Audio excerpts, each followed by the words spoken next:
Yo, I tell you what I like about being a boxing promoter, and it's not the Benjamins like people are saying, yo, big sharks are making 70 grand a show. That's all they see. All they see is the possible financial gain.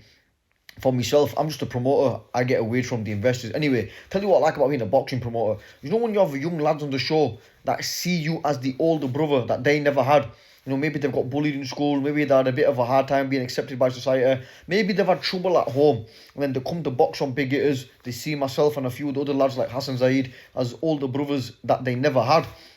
And then they get a sense of brotherhood, camaraderie, togetherness, something they've always yearned for and they've struggled to find anywhere else. You know, they get that at big hitters. You know, they're part of something. It's not just, oh, you come in, you fight, win, lose, and that's it. You get sacked off, bro. Like, we'll go for food together. We'll have some dessert together.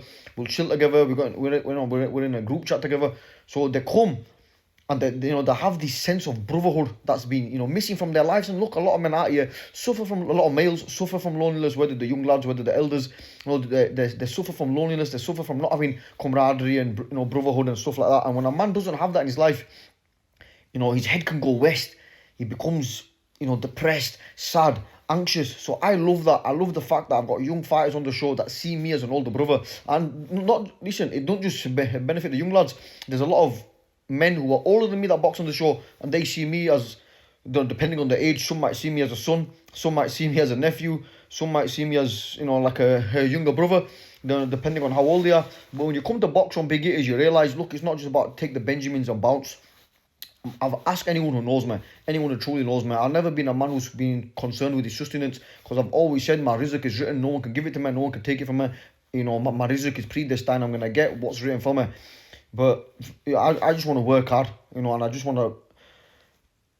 That's why I want to help people, but I want to keep it up on boxing promotion. Look, I use the sport of boxing for to help these young lads. There's a lot of people that haven't got a purpose in their life. They don't know what to do, where to go.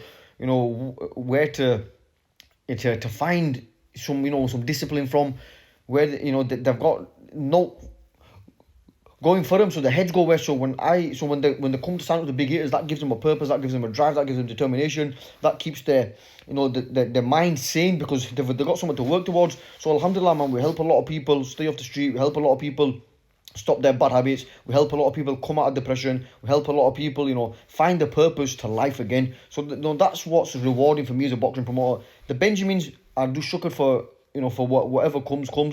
Alhamdulillah, I've always been that way. But there's more to being a boxing promoter than just money. Where listen, you will find other promotions are like that, money. I've never been like that, and I never will be like that. It's always about